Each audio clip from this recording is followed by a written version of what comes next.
게르손 자손 중 그 종족과 조상의 가문을 따라 계수된 자는 30세부터 50세까지 회막의 봉사에 참여하여야 일할 만한 모든 자라. 그 종족과 조상의 가문을 따라 계수된 자는 2630명이니 이는 모세와 아론이 여호와의 명령대로 회막에서 종사하는 게르손 자손의 모든 종족 중 계수된 자니라. 무라리 자손의 종족 중 그 종족과 조상의 가문을 따라 계수된 자는 30세부터 50세까지 회막에서 복무하고 봉사할 모든 자라. 그 종족을 따라 계수된 자는 3200명이니 이는 모세와 아론이 여호와께서 모세에게 명령하신 대로 무라리 자손들의 종족 중 계수된 자니라. 모세와 아론과 이스라엘 지휘관들이 레위인을 그 종족과 조상의 가문에 따라 다 계수하니 30세부터 50세까지 회막 봉사와 매는 일에 참여하여 일할 만한 모든 자 곧 그 계수된 자는 8580명이라. 그들이 할 일과 짐을 매는 일을 따라 모세에게 계수되었으되 여호와께서 모세에게 명령하신 대로 그들이 계수되었더라. 아멘. 이번 주에 낫소의 말씀을 통해서 하나님께서는 우리를 들어 올리셔서 하나님의 거룩한 직무를 맡기시는 것을 말씀하십니다. 이것은 우리가 그리스도 예수와의 군사로서 일어나는 것을 말하고요. 마치 마른 뼈들이 정말 이 뼈 저 뼈가 들어맞아서 그냥 다시 살고 잘 먹고 잘 살게 되었다, 이러한 것에서 끝나는 것이 아니라 여호와의 강한 군대로 일어서게 되는 것을 말씀을 하고 있습니다. 그래서 그 낫소라고 하는 이 말이 계수한다 혹은 원래 이 뜻은 이제 무언가를 어디서 뽑아서 들어 올리다라고 하는 그런 뜻이고요. 그 곡식단을 울며 씨를 뿌리러 나간 자가 곡식단을 들어 올리리라라고 하신 그 말씀과 연결된다는 것을 우리가 어제도 나누었습니다. 그래서 우리가 들어 올리심을 받는다라고 하는 것은 결국에 주께서 하늘 위에 높이 들리시며 또 주의 영광이 하늘 위에 높이 있으신데 그 주님께서 우리를 영접하셔서 이 땅의 그 수준의 레벨이 아니라 하나님 나라의 백성으로서 또 천국의 소망을 품은 그리스도 예수와의 강한 군사로서 우리를 세우신다라고 말씀하시고 있습니다.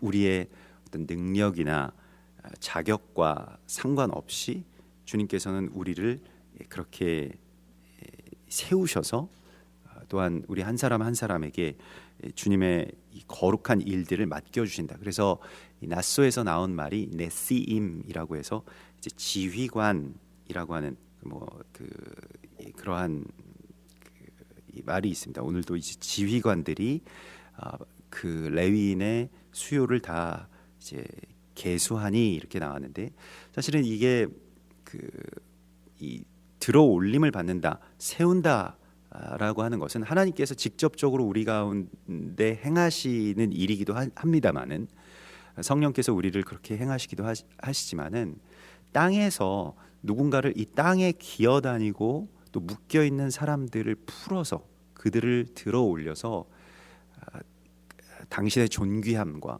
또 당신을 높이 들어 올리시는 그 하나님의 역사심을 선포하는 것, 또한 그것은 우리의 사명이기도 합니다. 그래서 들어 올림을 받은 자들은 또한 들어 올릴 사명이 있다는 것이죠.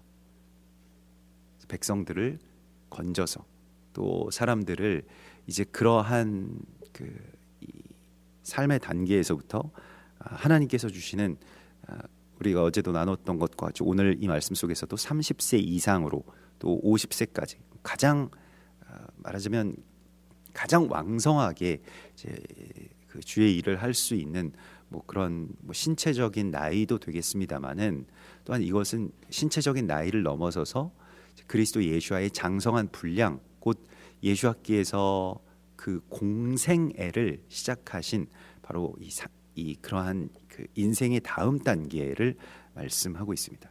우리가 어떤 개인으로서 흔히 말하자면 민간인으로서 살아가는 것이 아니라 이제는 공생애, 곧 하나님의 일을 맡아서 사람들을 살리는 바로 그리스도 예수와의 삶을 살아가는 그 단계로 주께서 우리를 인도하십니다. 성령이 우리 가운데 임하시는 이유도 바로 여기에 있죠. 우리의 몸을 거처 삼으셔서 그리스도 예수와의 삶, 곧 공생애를 시작하게 하십니다. 그래서 전에 어린아이의 일들, 땅에 매여 있었던 그 일들을 다 버리고 제자들을 예수님께서 들어 올리셨죠.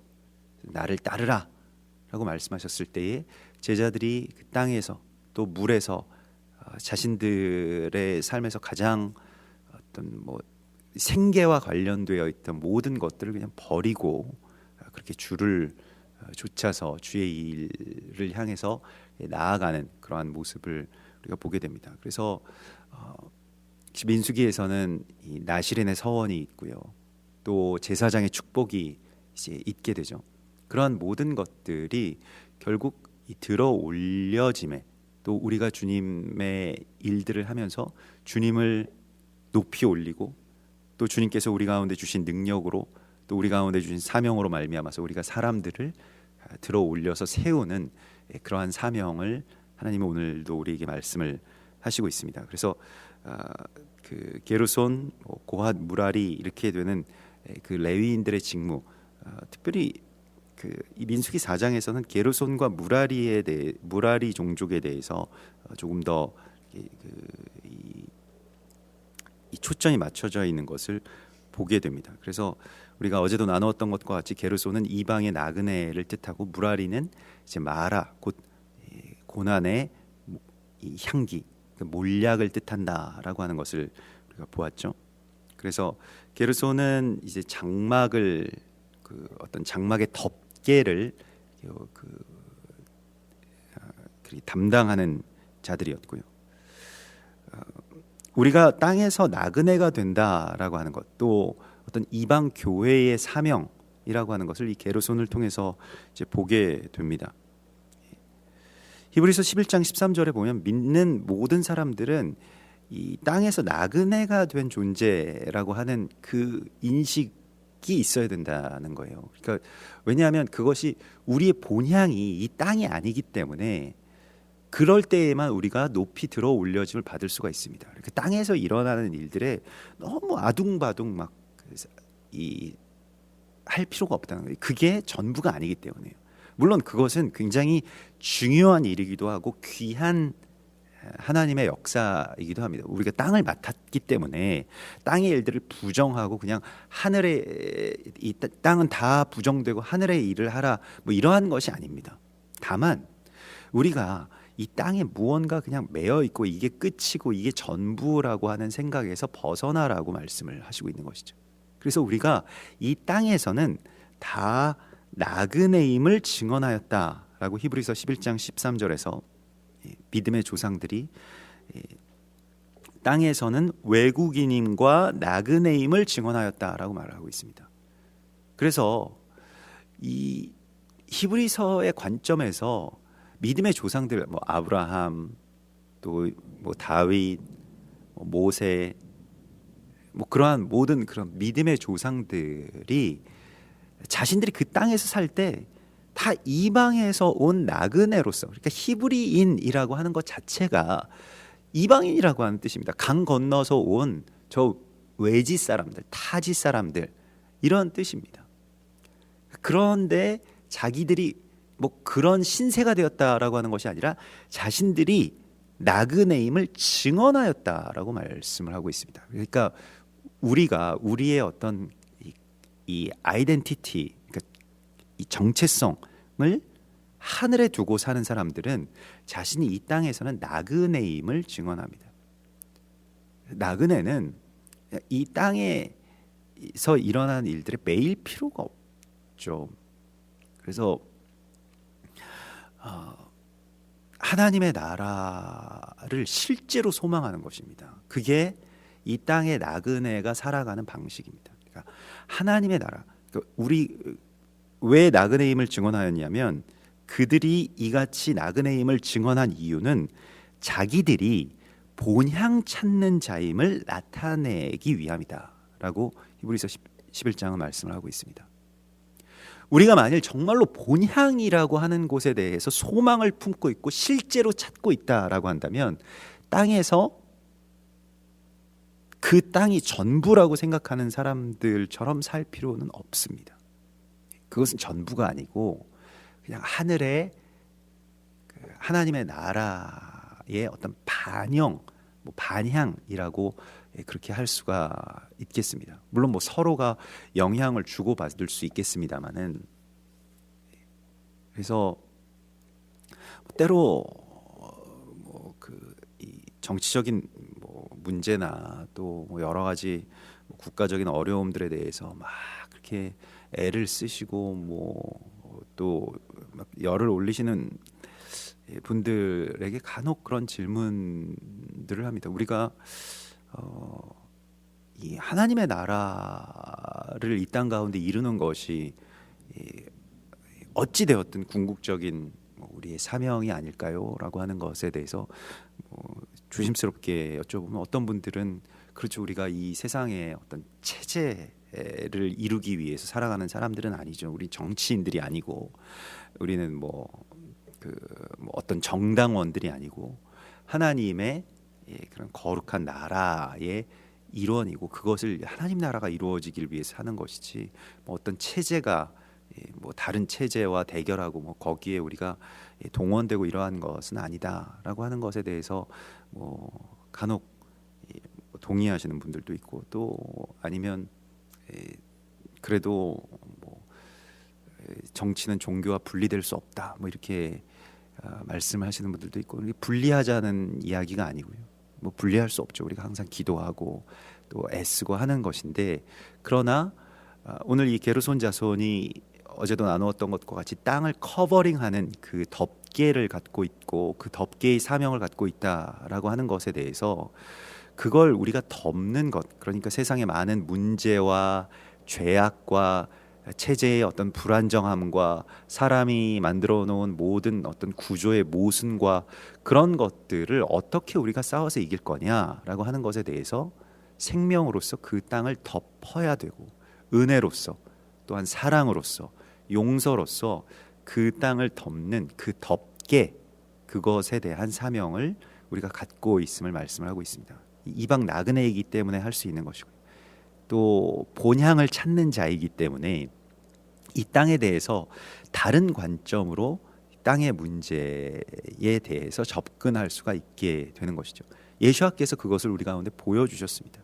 사람들은 계속 정치 얘기만 한 거예요. 사실 이 예수님의 공생의 시기 가운데 정치가 굉장히 불안정했던 것이 로마의 어떤 식민 지배를 받고 있으면서도 그 식민 지배에 총독이 파견되어 있고, 그런데 또 시저에게 가서 무릎을 꿇으면서 자기 충성을 맹세한 또 이방인인 헤롯이 대왕 행세를 하면서 솔로몬보다 더 높은 왕이다라고 하는 그런 행세를 하면서 땅을 실제적으로 지배하는 그런 분봉 왕의 어떤 그러한 일들을 하고 있었고요. 그래서 다 갈릴리만 해도 그 갈릴리를 막 여기저기 거기 국경선이 너무 많은 거예요. 이쪽은 로마 총독령이고 이쪽은 또 헤롯의 통치권 아래 있고 또 저쪽은 또 이방의 땅이고 이 아시리아 그 계통의 땅이고 이렇게 되는 것입니다. 그러니까 얼마나 그 정치적으로 민감하겠어요. 그 오고 갈 때마다 또 세금을 내야 되고요. 통행세 같은 거를 받아 챙기고 그렇게 돼서 이제 사람들이 다 점점 정치적이 되어 갔던 것이, 그러니까 정치 지향적이 되어 갔던 것이죠. 사실 정치가 불안할 때 사람들은 정치에 굉장히 관심을 많이 기울이지 않습니까? 우리처럼 이 나라 국민들처럼 정치에 관심이 많은 분들도 아마 드물 겁니다. 세계적으로 그냥 정치가 안정되어 있는 곳에서는 그냥 정치인들이 그냥 열심히 하나보다 물론 선거 때 잘 이렇게 뽑고 그런 것은 있습니다만은 정치에 목숨을 걸고 그것 때문에 서로 의가 상하고 자녀들과 완전히 단절되고 이러한 경우는 거의 없을 것입니다. 무엇이 교회에서도 만약에 교회가 그러한 어떤 성향들 때문에 분열된다라고 한다면 이것은 이 레벨이 바뀌었다는 것을 의미하겠죠. 하나님의 나라의 소망을 두고 그것이 이루어지기 위해서 우리가 살아가는 것이고, 항상 말씀드리지만 정치는 교회나 또한 하나님의 나라의 이 하위 레벨에 있는 것입니다. 그런데 예수님 당시에도 사람들이 계속 그러한 것들에 대해서 그 정치를 변화시키시기 위해서 예수님께서 오셨다, 이렇게 주장을 했다는 겁니다. 실제로 제자들도 그렇게 믿고 있었고요. 그래서 분명히 예수님께서 통치하신다라고 하는 것은 정치를 바꾸실 것이다 생각하셨는데, 정치에 전혀 관여하시지도 않았고 또 사람들의 말을 따라서 그것을 하시지도 않았습니다. 불필요한 어떤 뭐 반정부 투쟁적인 것들에 대해서 사람들이 도발하면서 계속해서 예수님 뭐 반정부 인사인가 뭐 이런 것에 대해서 시험하려고 할 때에도 아주 지혜롭게 그러한 것들에 대해서 반정부나 혹은 친정부나 뭐 이러한 것을 하시지 않고 오히려 하나님의 나라에만 초점을 맞추시는 것을 우리가 보게 됩니다. 사람들은 적잖이 좀 실망했죠. 왜냐하면 예수님이라면 그 진리의 어떤 그 기준으로 말미암아서 내가 지지하는 또 내가 생각하는 그러한 체제를 이루실 것이다.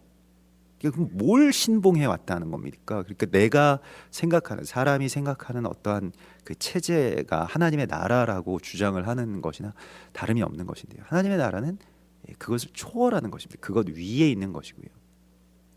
사람이 만든 모든 제도나 체제라고 하는 것은 하나님의 나라의 어떤 그림자에 불과할 뿐이고요.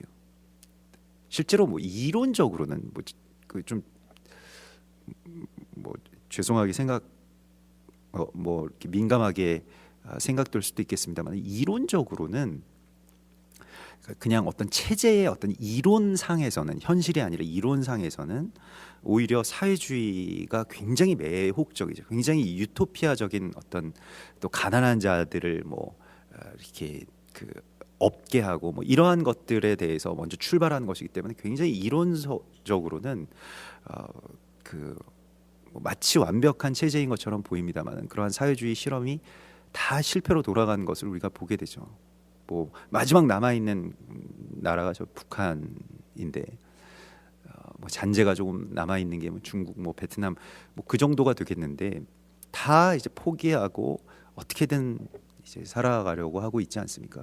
그 이론이라고 하는 것이 사람의 본성과 현실과 이제 맞닥뜨렸을 때 얼마나 보잘것 없어지는지를 우리가 이제 보게 되고, 또 더 악하게 변질될 수 있다라고 하는 것을, 더 많은 사람들을 죽이고 괴롭게 했다라고 하는 것을 우리가 보게 되죠. 그래서 우리가 이 땅에서는 나그네임을 증언하라라고 하나님 말씀을 하십니다. 나그네임을 증언한다라고 하는 것은 땅에 대해서 상관없는 사람이 아니라 하늘의 본향이 있다라고 하는 것을 이 땅 가운데서 증언하고, 하나님의 나라를 이 땅에서 선포하고 그것을 여는 사람들로서 이 땅을 커버링하라고 말씀을 하시고 있는 것입니다. 그래서 그 중에서 뭐 게르손 자손 중에서 뭐 림니와 뭐 시므이가, 나중에 이제 뭐 족보를 보면 이제 림니와 시므이가 있게 되고요. 또 림니는 이제 그 순결함 혹은 속죄를 뜻하는 그런 뭐 하얗다라고 하는 그런 뜻입니다. 또 시므이라고 하는 것은 이제 어떤 명성이라고 하는 그런 뜻인데요. 스바냐서 3장 18절에 보면 내가 절기로 말미암아 근심하는 자들을 모으리니, 이렇게 되어 있습니다. 그 절기로 말미암아서 근심한다라고 하는 것에 대해서 우리가 깊이 생각해야 됩니다. 이것이 사실은 이제 그 사람들이 칭찬과 명성을 얻게 될 것이라고 말씀을 하시는데요. 우리 명성이라고 하면 그래서 사람들이 나를 칭송하는 것에 대해서 생각을 합니다만, 사람들의 칭송은 보잘것없는 것입니다. 그것은 뭐 이 땅에 뭐 말하자면 무슨 뭐 어떤 정치인들이 구하는 것이고, 우리가 구해야 되는 것은 하나님과 하늘의 명성인데요. 우리가 이 땅에서는 무명한 자 같으나 하나님의 나라에서 유명한 자가 되는 것이 중요하죠. 근데 그러한 사람들을 어떤 사람들이라고 말씀하시면 절기로 말미암아 근심하는 자들이라. 왜 절기로 말미암아 근심합니까? 그냥 날짜가 되면 절기가 되는 것인데, 이렇게 생각을 한다면 그것은 이제 절기의 의미를 모르는 것이죠. 절기의 의미는 그리스도 예수께서 이 땅 가운데 다시 오심을 기다리고 애통함으로 정말로 곧 오소서 마라나타 외치는 이 마라에 쓴 물, 또 그런 고난의 담즙의 향기를 갖고 있는 신부의 정체성인 것입니다. 그래서 우리가 절기로 말미암아서 근심하는 것입니다. 이번 절기를 어떻게 지킬까라고 하는 것에 뭐 그러면 그냥 지키면 되는데 뭐 걱정이 뭐가 있겠습니까? 다만 절기 때문에 근심한다라고 하는 것은 그 절기의 성취가 나의 삶에서 마치 룻이 그 땅을 향한 애통함을 그 오순절 절기에 이 베들레헴에서 그렇게 풀어냈던 것과 같이 내 삶 가운데서 그리스도 예수와의 다시 오심을 어떻게 성취할까? 희년을 어떻게 성취할까? 이 절기의 의미를 어떻게 성취할까라고 하는 것에 대해서 근심하라고 말씀을 하고 있는 것입니다. 이것이 하늘의 명성이 됩니다. 절기에 대해서 우리가 근심해야 됩니다. 그것이 우리의 삶 속에서 일어나도록, 이루어지도록. 그래서 절기 때마다 또 절기가 가까움을 볼 때마다 우리가 그것을 소망하고 또 어떻게든 나의 삶에도 그러한 삶이 새겨질 수 있도록 우리가 기도하는 것이죠. 그래서 내가 온 세상에서 수욕받는 자에게 칭찬과 명성을 얻게 하리라 이렇게 말씀을 하십니다. 그래서 참된 명성, 참된 하늘의 명성이라고 하는 것은 세상 가운데서 뭐 돈 많이 벌었다, 뭐 무슨 일이 일어났다, 뭐가 어떻게 성공했다라고 하는 그 명성이 아니고 절기에 대한 근심이라고 하나님께서 우리에게 말씀을 하시고 있습니다. 그리고 이 무라리 자손 종족에 대해서 말씀을 하시는데요. 역시 30세 이상으로 또 50세까지 회막 봉사와 매는 일에 참여하여 일할 만한 모든 자 이렇게 되어 있습니다. 무라리에 대해서는 우리가 마라 몰약에 쓴 물이라고 그렇게 우리가 어제도 나누었고요. 이제 그들은 좀 굉장히 이 성막의 어떤 기구들 가운데서도 꽤 무거운 것, 또 험한 일을 하게 되죠. 말뚝을 받고 뭐 기둥과 널판과 판자들을 가지고 옮겨야 되는. 사실은 좀 그 낮은 일을 하는 자들이었습니다. 이거 뭐 세상 관점에서는요. 근데 이것을 그냥 묵묵하게 수행하는 어떤 기둥과도 같은 사명이 있는 것이고요. 고난을 받되 그것을 내세우지도 않고 또 여러 가지 어떤 압력이 있어도 그것을 그냥 묵묵하게 버텨내는 그러한 주님의 사람의 정체성으로 하나님께서 우리를 들어 올리시고 있습니다. 그래서 그리스도 예수 안에서 우리에게 그 겸손하고 자신을 낮추고 그 낮은 곳에서 버텨내라고 말씀을 하고 있고요. 때가 되면 너희를 높이신다고 말씀을 하십니다. 그래서 우리가 주님 안에서 때때로 고생스럽더라도 버티고 또 그것 자체가 나에게 맡겨주신 사명이라고 하는 것을 깨달아야 됩니다. 뭐 환경이 또 사람들이 또 사단이 나를 막 흔들고 격동시키고 공격하고 좀 안 좋아지고 그렇다고 하더라도 그저 그것이 내게 되어주신 십자가이고 내 몸에 지워주신 그런 짐임을 그 고통 가운데서도 그것을 감사할 때 향기가 나오는 것입니다. 그러니까 그냥 고생하고 상처받고 그러면 그냥 쓴물만 나오죠. 그 쓴물은 다시 다른 사람들과 이 공동체를 파괴하는 어떤 뭐 이렇게 그런 쓴물이 됩니다.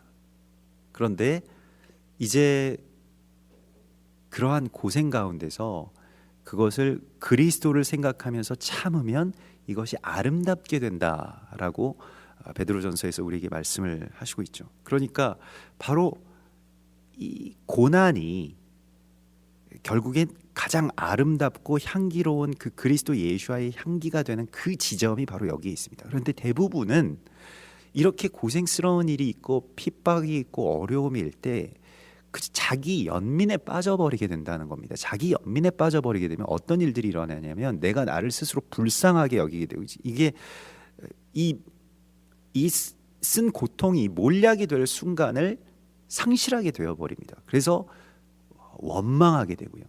주변의 사람들 미워하게 되고요.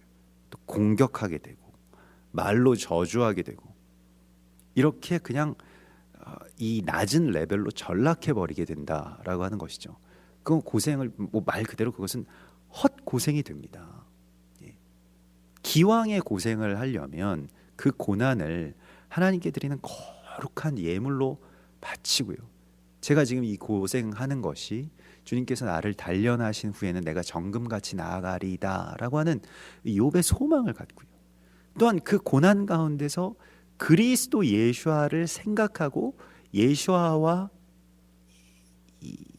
그 예수님의 남은 고난이 내 몸에 채워지는 것에 대해서 기뻐하고 부끄러워하지 아니하고 내가 아무 일에도 부끄러워하지 않는다.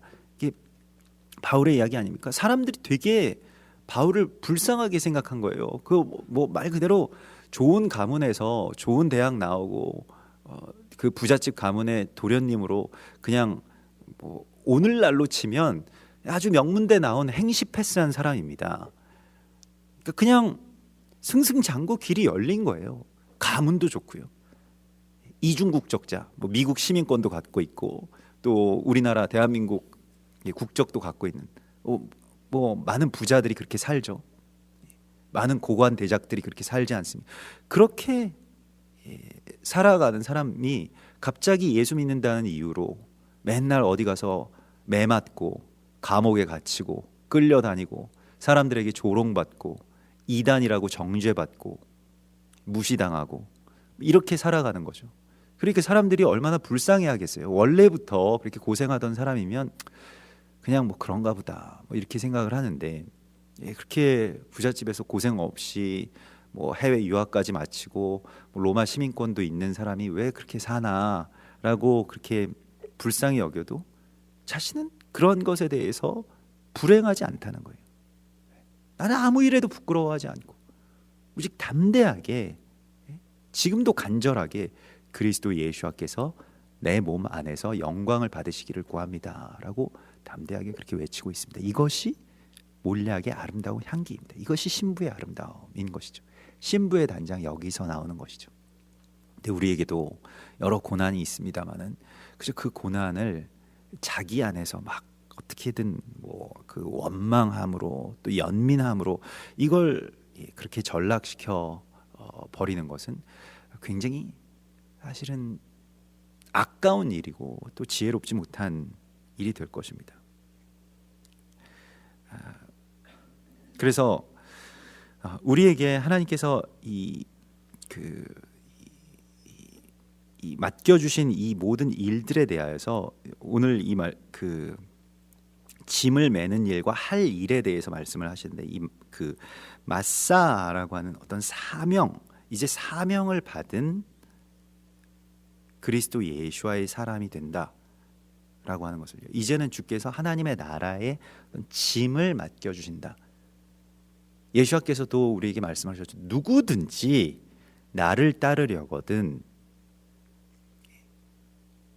자기 십자가를 지고 나를 따를 것이니라 이렇게 말씀을 하시죠. 그것이 우리의 삶 가운데 지워주신 어떤 짐입니다. 근데 십자가에 대해서 두려워하거나 연민하거나 원망하거나 그렇게 되면 그 십자가가 되지 않고 오히려 나를 찌르고 다른 사람들을 찌르는 어떤 칼이 되겠습니다마는 우리에게는 이제 십자가가 정말로 그리스도 예수와의 이 공생애를 이제 드디어 나의 삶에서도 이제 이런 일이 일어나는구나, 이런 삶을 살아갈 수 있겠구나라고 하는 완전히 다른 개념의 일들이죠.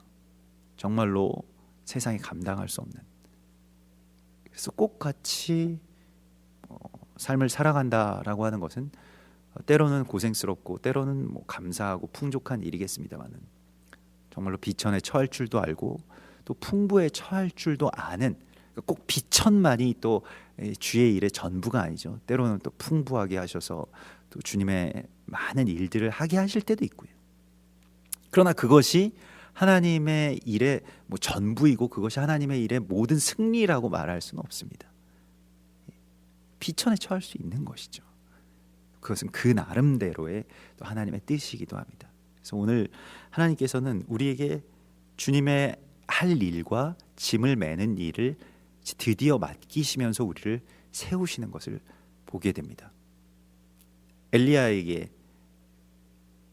가서 기름을 붓고 그를 이제 다음 선지자로 세우라고 하실 때에 엘리사는 그저 두 마리의 소가 끄는 수레를 갖고 땅을 갈고 있는 어떤 농부, 그냥 현실 생활자였습니다마는 그가 그 부르심을 받았을 때, 그 성령의 기름 부음을 받았을 때 그는 즉각 자기가 땅을 갈던 그 두 마리 소를 번제물로 드리고요, 또 그것에 매어 있던 그 멍에를 이제 깨어서 번제단을 쌓고 두 마리 소를 번제물로 드리는 모습을 우리가 보게 됩니다.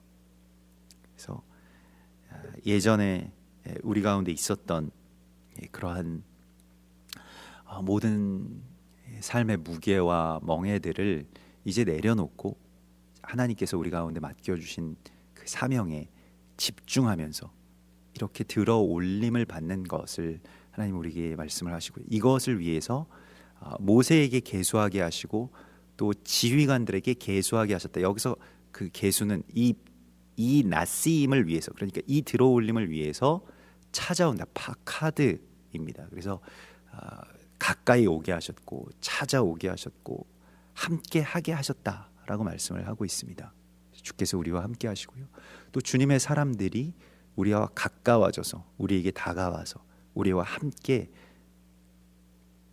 우리를 세워 올리고 또 함께 주님의 거룩한 나라를 이루어가는 그러한 복된 성령의 사람으로 우리를 하나님께서 부르시고 있습니다.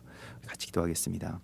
하늘에 계신 우리 아버지시여, 이름이 거룩히 여김을 받으시오며 나라의 임하옵시며 뜻이 하늘에서 이룬 것 같이 땅에서도 이루어지이다.